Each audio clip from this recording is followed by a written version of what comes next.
I'm Peggy Scott Laborde, and welcome to Steppin Out, spotlighting the New Orleans area's arts and entertainment scene.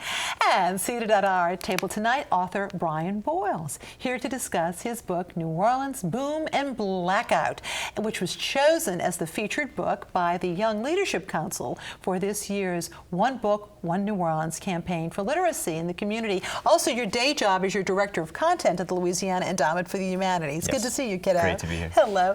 Puppy Tucker with an exclamation point. Puppy, host of the WWNO radio program, Louisiana Eats, and so much more. Hi, Peg. Hello, dear. John Kemp is here with us, art columnist for Louisiana Life magazine, and we're so glad that you're here. Good to see you. And back on our set, longtime Times-Picayune editor, theater critic, and feature writer, David Cuthbert, here in his capacity as a playwright, here to discuss the survival of. Gee, but it's good to be here. Somehow I feel right at home. I brought Ethel Merman with me. You did. And we're going to discuss the revival of his Moon over Montevideo, him and Bob Bruce. Good to see you. And we're delighted that he's here, and a reminder that Alan Smason will be back with us next week. But first up, Puppy. Well, I have something new that I started doing last week on the show that I really like. I hope you do too. But if I'm eating out someplace, even if I'm not covering the restaurant because it's new, or if I eat something that just really knocks my socks off, I feel compelled to take a picture of the food porn of the week. And I got the food porn shot for us right now. This was at Pesh. Holy moly, that's all I can say. That is a whole grilled pompano with a miso citrus sauce. And it was so crazy deliciously good. It just about pretty. So yeah, there you go, food porn of the week. Now, there is a relatively new restaurant called Bourrée at Boucherie. Now, of course, this is Nathaniel Zimmett's second place. Boucherie is still there, right around the corner on Jeanette Street, but this is his place on Carrollton. And look at he looks so good. That man is in such good health. It makes me so happy. I'll remind everybody about that in a minute. But anyway, that's his new playhouse. It was billed originally as being wings and daiquiris, and I thought, how do you make a restaurant about wings and daiquiris? Well, the wings are crazy good. It's really a smokehouse is what he's doing. He's doing a smokehouse, and he's bringing in whole hogs, and he's making house-made bacon, hogshead, andouille, tasso, cracklins, meat pies, hot boudin links, confit duck leg, wagyu beef brisket, the buttermilk fried and smoked chicken salad. Lovely. Ooh. So aside from the fresh fruit daiquiris and the yummy wings and the links of hot boudin, they're always there. There is a panoply of things in this refrigerated case to take with you. And I'll just say one last word. Chicken liver mousse. Anyway, give it a try. And it's like an instant cocktail party. Just buy it out the case, bring it home, and mix the drinks. Okay. Then there is, first time in New Orleans, the James Beard Foundation is doing one of their Taste America events, their New Orleans Night of Culinary Stars. And we have a lot of James Beard Award winners. And next Friday night, this benefit for the James Beard House is going to include Donald Link, Ryan Pruitt, Elan Shaya, Sue Zemanek. How could the food be anything but incredible? So I think that's really a superstar must-do place to be. Now talk about from soup to nuts, or from one end to the other. And also coming up, 6th, 7th, and 8th of October, so this weekend, there is a documentary that a New Orleanian made that's called The Path of Stone Soup. And all I can tell you is what I know now is that stone soup is a lot more than a fairy tale. In fact, stone soup is an ancient culinary practice in Oaxaca, Mexico. And so Chef Cesar Guachapan de Dio and his son are bringing stone soup from Mexico to, of all places, Vaughn's Lounge on Dauphine Street in the Bywater. Now, in their hometown in Mexico, stone soup is a freshwater seafood soup that is cooked with red-hot stones. To pull this event off, they've brought in 200 pounds of sacred river stones. They're going to build some gigantic fire outside of Vaughn's, and the soup will be made. We've got a taste of stone soup for everybody now. A little clip from the film. Yeah. mai chai i ni la hela la nyan ai chai kin lam ya man ni oi tang ki heo de.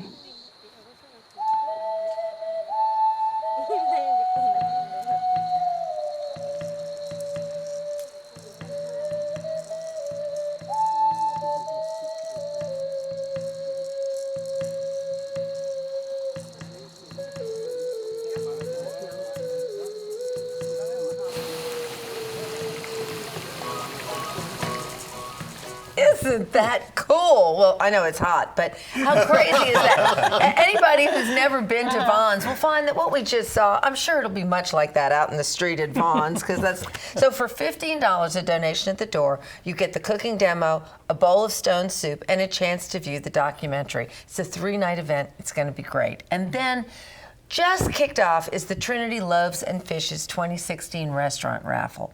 This restaurant raffle goes to benefit their Loaves and Fishes program. They have a food truck that goes all over the city. This has been going on for 10 years. They serve a simple lunch 6 days a week to hungry children, homeless, those suffering from AIDS, and community volunteers who are still working rebuilding homes. So this is a great deal. A $20 ticket gives you 52 chances, so that's one chance during the whole year to win a certificate for at least $50 at some of the finest area restaurants, and included in this, 2 coveted annual memberships for Dinner Lab. Oh, right. Big waiting list for that. Sounds so, great. Thank you so thanks, much, Peg. I wonder how much the airlines charge you for a couple of suitcases full of stones. I don't know. That's a really good question. I can't wait to hear how the Stones got here. Brian, what a great name for a book. New Orleans Boom and Blackout, 100 Days in America's Coolest Hotspot. This had to be fun to put together. It was quite fun. I was lucky to get to take part in a lot of the festivities and preparations for that Super Bowl in 2013, and it kind of kicked my butt, but I was really happy to be out there and doing it. Yes, and putting together something where you're documenting, well, I mean, we're into history, you may have noticed, okay, here at WYES, but documenting the more recent past, it's wonderful because you've got a lot of the people right there at your disposal to talk to. Huh? Yeah, and I think it's a historic time right now in New Orleans, so to be able to get out there and get people's perspectives about what's 2012, 2013 mean? How do we put that in context with all the other things that are going on in New Orleans history? It was really exciting, and I got to talk to just a ton of great people and really ask them about their lives and what they think about the city today. Well, what I really like too, it's not necessarily New Orleans notables. You really ran the gamut, you know, people from all over in the neighborhoods too. Yeah, I think all of us know that, you know, your bartender or your waitress probably knows as much as your local journalist about things, and talking to them and actually getting their perspective and being straightforward about that. I found that as interesting as any of the celebrities or big movers and shakers that I got to talk to as well. Well, also, it's really very much of an honor that the book, as we said, was chosen. This is for the many years now. The YLC promotes one particular book for many people to read in schools and adults as well. Tell us how that happened. Did you get a phone call? Or? You know, this was the first year they actually had a popular vote, which I thought, well, I would like to have just been surprised rather than have this neurotic election campaign go on. But it was done through social media. It wasn't the only factor in the election, but I was really lucky in that I had a lot of people show support that way, and you really got to know who your friends were and how many of them would vote 5 or 6 times. And then they took it to the committee, and that was one of the things they looked at. But I did get a phone call, and it was quite a phone call. Well, as we're conversing, we will show, of course, the events where you could meet Brian over the next few weeks, including this first one. This is interesting. Y'all are going to talk about Loyola Avenue. Loyola Avenue really is one of the more fundamentally important streets in modern New Orleans history. And even today, when we look at the streetcar line there and a lot of the developments in CBD, Loyola is important. And I thought that going back and looking at some other points in its development would be interesting for the public and sort of take that part of the book and breathe some new light and some new research into it. So we look at the Pythian Temple and its long and illustrious history. We look at De Lesseps Morrison and his plans for that area. We look at Duncan Plaza. We look at Mark Essex. And then we also look at the streetcar line and bring it all the way up to the present. So I think it'll be a fun time. Yes. Definitely. And you've also got, tell us about this, Louisiana Books, 2 Prisoners. What is? You know, one of the great things about the YLC in this program is they get a lot of the books, which is nice as an author for them to do that. But then they also distribute it widely throughout the community, and they send a good bulk of them to prisoners so that they have something to read. So the idea that there are folks who are incarcerated who will get to read this book and think about the same issues, I think has just been, that's one of the biggest bonuses of this for me, really. And then you have yet another one. You're on the circuit, kiddo. I'm Tell you what, it's some job. This is great. Adult learners. There was one of the things I covered in the book was a hackathon where they computer programmed all day trying to figure out good apps that could be used during the Super Bowl to promote New Orleans. And they took that chapter and they made it part of the adult learner at Delgado's program, where they read that and then they were developing their own pitches for New Orleans and for their own program. And I think, again, this is just something that, you write a book and you kind of push it out of the nest and you're not sure what's going to happen. And for those folks at Delgado to adopt it is even better. And we've got one more item, I'm sure of many activities coming up Tell me for the you. last It's one. like, where am I going? Where am I It's doing? good to see a calendar. The finale, okay, with performance by the TBC Brass Band. And this goes back to That'd what be you were fun. talking about Yeah. talking to different people in different corners of the city. I think brass bands and brass band musicians, they really travel the entire gambit. They come from sometimes disadvantaged neighborhoods, but they also play the most elegant weddings. And in between, they travel to Japan. And I thought getting their ideas about live music, about the business of living in New Orleans, all that was great. And they're a fantastic band. So what we'll do is they'll actually be interviewed at the club that they play every Wednesday, and then following that, they'll do a performance. So again, it kind of good. takes the book farther. You're out and about. Is that building on Loyola Avenue that had the dance hall The way Pythian at the Temple, top? that's Yes, the one. that's the one. It's That's being the one you renovated. mentioned. That's Okay. the one. Talk yeah. about full of jazz history, and I know you'll be talking Oh, about man, that too. that Had to rooftop have must have been Armand something. Piron had to have played He there. did. He did. I was Yeah, just about to Garden pipe of in. Joy, that My was the name of it. favorite, Yeah, his Armand Garden of Piron, Joy. jazz pioneer, right there at Pythian. Thank you, David. Purple Rose of Cairo, kiddo. And thank you so much, Brian. And moving on, New Orleans Magazine's quiz queen, Julia Street, has a question for us. Last time, Matthew Brady gave us the name of the local cake that traditionally comes with a filling of chocolate or lemon, and the local bakery that first developed it, Dauberge and Beulah Ledner. We miss Beulah Ledner. Now tonight's question.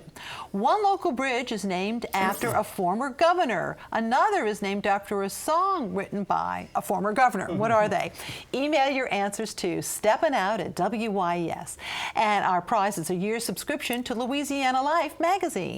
A gift certificate for two, courtesy of Vianne's Tea House in Old Mandeville, offering their culinary and gourmet tea experience. And tonight we have a t-shirt is worn by our pal Burke Bischoff with the message, Pinot Grigio for your thoughts, from our friends at wearablevegetables.com. And you can visit WYES.org for our online calendar to see our lineup of events, including the Gretna Heritage Festival, which kicked off today, continues through the weekend, and also the Gleason Gras, which is also tomorrow in Mid-City. And you can link to our WYES YouTube channel to view our program online on our homepage. But now it's time to talk to Mr. David Moon over Montevideo. I remember it well. And Yes. I know you and Bob Bruce, your partner in crime in this, love old movies. Yes, and Danny Rubio, who was the composer and wrote the music for it. Actually, this all began at a performance of Rapunzel at La Petite Theatre de Villecarré's Children's Corner, where there was little Miss Peggy Scott sitting in a tower singing. She's reading movie magazines and she's singing, "Where is my prince? I'm waiting." So Ty, Bob, and I went Ty to see Tracy, this. Ty North Tracy, Theater, the director Mr. of North North Theater Theater. for 43 years, and Bob Bruce, who did who's his partner and did all the sets and costumes there for years. We went there together, and as we're walking to Café du Monde, Ty turns to us and he says, "You guys could do that." And I said, "What?" And he said, "Write a satiric show." And he said, "I'll give you a subject. The South of the Border musicals that 20th Century Fox did in the 1940s with Alice Faye and Don Amici and John Payne and Carmen Miranda and Everett Horton." And okay, so we did it.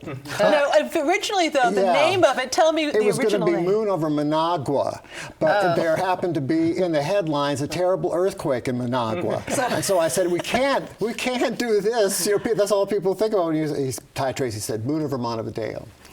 So that was it. Now, it hasn't been done in a long time, No. and yet it's being revived thanks to Eddie Morvan. Yes, actually, they're calling it the 40th anniversary. It's the 41st anniversary. On the 40th anniversary, we had a lunch together, a lot of the people who were involved in the show. And Eddie had this huge scrapbook. Choreographer, actor, talented guy. I went to dance school with him. That's Mr. right. Tony's. Tony Bevanetto. They went to Tony Bevanetto's together. When Eddie was 8 years old, he was the star of the class and Mr. Tony's whole world. He was up there with Mr. Tony doing everything, and I was in the third row, which is affectionately known as the Klutz Club, you know. And the first thing I did with Mr. Tony, performance-wise, I was a cha-cha boy with great big ruffled sleeves. And so for 50 years, sorry, Eddie, Eddie Morvan has called me the Cha-Cha Kid. Now we're going to see 2 clips from the show tonight. We'll set up this one first. Okay, the first one is Basic Black and a String of Pearls. Okay. And what is the context of the show? Okay, I'll introduce the folks. It's just an Eve Arden character named Steve Arden, as played by Michelle Burris. I used to know her as Michelle Plouet. And is vamping Rex Badeau, and she's singing a song about the kind of men she likes. Okay, and now let's hear an excerpt from Basic Black with a String of Pearls. Come on, baby. Don't I do anything for you? Nothing a little penicillin wouldn't cure. Have a seat here, Hokey. You see, I'm here on business, period. I've got this little philosophy going on that's always seen me through. Look your best and take the rest. I've marched down the aisle once or twice before, and I know what counts. A lot of dollars and a little fashion sense. Why don't I tell you about it? Husbands come, husbands go, still my wardrobe steals the show. I'm the envy of all the girls, in basic black and a string of pearls. Men are dandy, men are fine, when they're like vintage wine. They pop their corks and I pop back, in a string of pearls and a basic black. Red is simply deadly, just makes me blue, so I wear this medley. To thine own self I'll be true. Boys are fickle, boys are quick. Give me grandpas rich and sick. Wakes and funerals are merry whirls. Then I wear my black and my basic pearls. Bankers, brokers, they're my rage. When they're of a certain age, the age of stroke and heart attack, then I wear my pearls and basic black. Green could not be duller. Brown is such a bore, so I wear this color. My mineral diet for older men, fulfill my needs of beads and weeds and widow's needs. My spirit soars, my heart unfurls, in basic black and a string of pearls. In basic black and a string of pearls. In basic black and a string of pearls.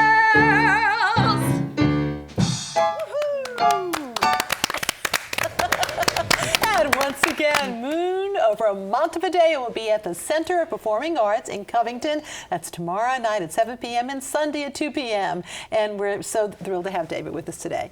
And now it's time for our weekly artist spotlight. Tonight we are featuring the work of 2 artists. The first is titled Paradise 2010 by New Orleans artist Laurel True. A prior artist in residence at the studio in the Woods, True combines street art and architectural glass and ceramic techniques using salvage materials from the urban landscape.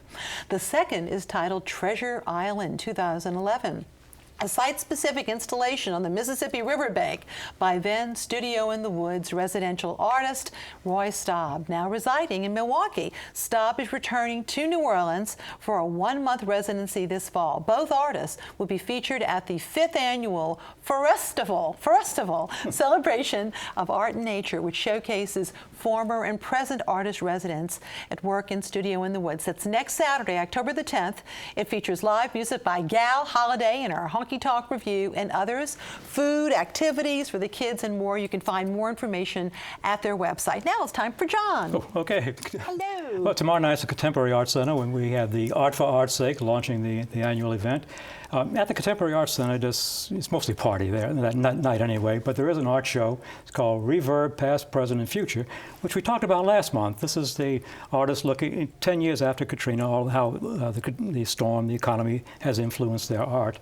And we have one little piece to show. But across the street, we have 3 new shows at the Ogden Museum of Southern Art. Now, I'm wearing my tennis shoes tonight so we can get through this quickly. That's right, that's right. Okay. We're zipping. We have 3 shows. One is Bill Yates, who's a Florida photographer. He's going through some old records, and he found this whole series of photographs he did back in 1972 of a skating rink in rural Florida. Kind of reminds me of the Farm Security Administration photos back in the 30s. You know, really, really good stuff. And then Michael Meads, Bent Not Broken, formerly of New Orleans, now living in New Mexico. He talks about all the tragedies that happened in New Orleans, the Katrina, the oil spill, HIV, and all of those things. But he does it he does it through a very theatrical way, through using carnival designs and everything to create these bodies of work, and really very good. Now, of course, the third one, Objects of Interest. These are the 30-plus artists, the works that they have donated to the museum in recent months. And we have one piece here by Sean Major, a New Orleans, Louisiana artist. Down Camp Street at Martine Chasson's gallery, Knocking from the Inside, paintings by Mallory Page. The first time I've really seen her work, these really spectral images, moody sort of pieces. But she says, her art and her life have been influenced by this 13th century mystic and poet by the name of Rumi, a Persian mystic. Oh, yes, sure. So I looked him up and I read him. If you're into yoga. Yeah, right. Yogurt. Yeah. Yogurt. And then over on Julia Street, of course, that's where a lot of the action's happening over there. And if you're lucky enough to get into the galleries because of the mobs, there are a couple that I suggest you stop by and see. One is at the Callan Contemporary Gallery on Julia. This person I've seen his work too is David Borgerdink. And it's called, if I can pronounce it, Angung. But besides, the name's really unimportant in this case because they're really free-form bronze sculpture that kind of call them carefully planned spontaneity because it just looks like they're just suspended in there and just beautifully done. But the major show to see on Julia Street tomorrow night is at the Arthur Roger Gallery. There are 3 artists showing there. One, of course, is Lynn Emery. We've seen her work, this kinetic, beautiful work that she does. Another is a photographer by the name of David Leventi. He does photographs in Europe of opera houses and prisons, just showing the beauty of the architecture, Isn't that even in their prisons. combination? The image we showed there was actually an opera house in Arnhem and in a prison in Europe also. But the major piece to see, of course, is Simon Gunning, the Australian-born New Orleans artist who lives in the Bywater section. Has this magnificent series of paintings of New Orleans in the riverfront, the Mississippi River. Wow. It's really stunning. This is about... And they're large canvases, this is about too. 6 by 20 feet or something like that. It's huge. very It's large. mural-sized painting. And he has a number of these paintings. He's been, because he lives near the river in the Bywater section. But over the years, he's been doing more and more work along the riverfront, showing the decay and everything on the riverfront, which is really great stuff. Now, uptown on Magazine Street, which has been getting into Art for Art's Sake in a major way in recent years. In fact, there's even a shuttle bus that goes up and down the street. But restaurants, cafes, dining rooms, galleries, home decorating places are all into Art for Art's Sake now. But there are a couple I want to mention to you. One is the Cole Pratt Gallery. This is a South Carolina landscape painter by the name of Mike Williams. He does a lot of the salt marshes in coastal South Carolina, kind of reminiscent of Louisiana marshes. Strong work. And then finally, we have the Carol Robinson Gallery at the other end of Magazine Street. Ole Miss art professor, internationally famed artist, Jerry Allen. Oh, yes. Just explosions of Been around for a color long in time. his portraits. It's really dynamic, really worth seeing. And I was so sorry to learn today that the very talented photographer Cindy Bird passed. Yeah. We're going to really miss her in so many the collection ways. of the amount of work that she did in Louisiana is just phenomenal.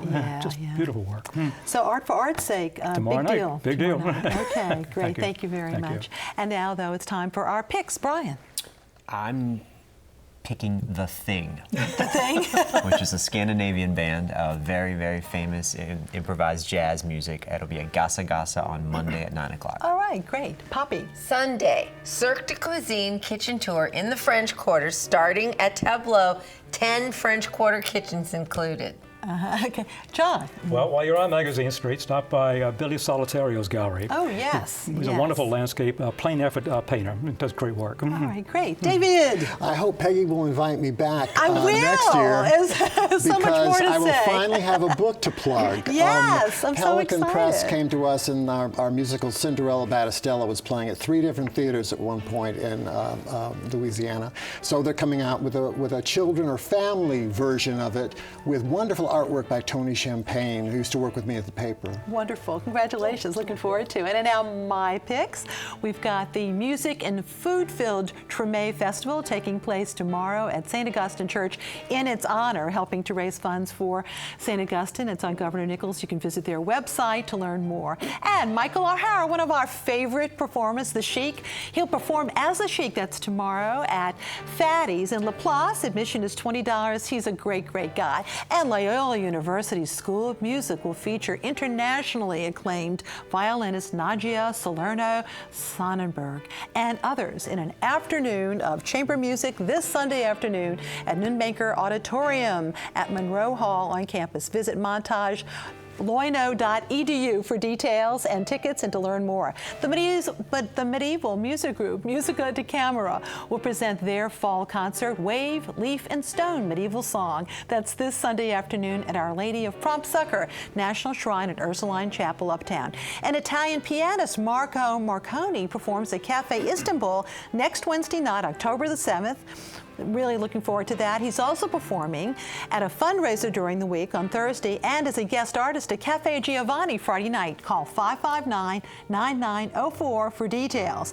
Looking ahead, Saks Fifth Avenue presents Key to the Cure with a kickoff gala on Wednesday, October 14th at the store in Canal Place. It continues throughout that weekend when Saks will be donating 2% of sales to cancer research program of the Louisiana Cancer Research Consortium. Over the past 14 years, they've donated a whole lot of money, millions and millions of dollars. And now, though, we will conclude with a song called Hot Stuff from Moon Over Montevideo featuring Robert Sturkin and Kim Kent. Thank you all for watching, and good night. Is it hot in here, or is it just me? Oh no, querido, it is me. When it comes to hot stuff, this girl's got what you need. Others ladies got stuff, but mine is guaranteed. If you like it red hot, I am the best around. Once you try what I got, they will have to hose you down. Once I try what she's got, they will have to hose me down.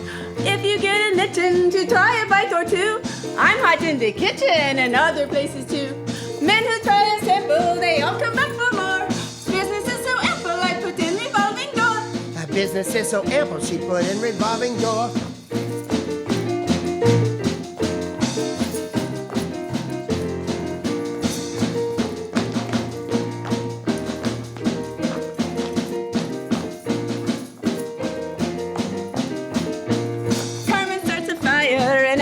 She meets, flames are burning higher and they can feel the heat. Hot as a volcano, the lava starts to flow. Just one kiss and they know there's a fire down below. Just one kiss and they know there's a fire down below.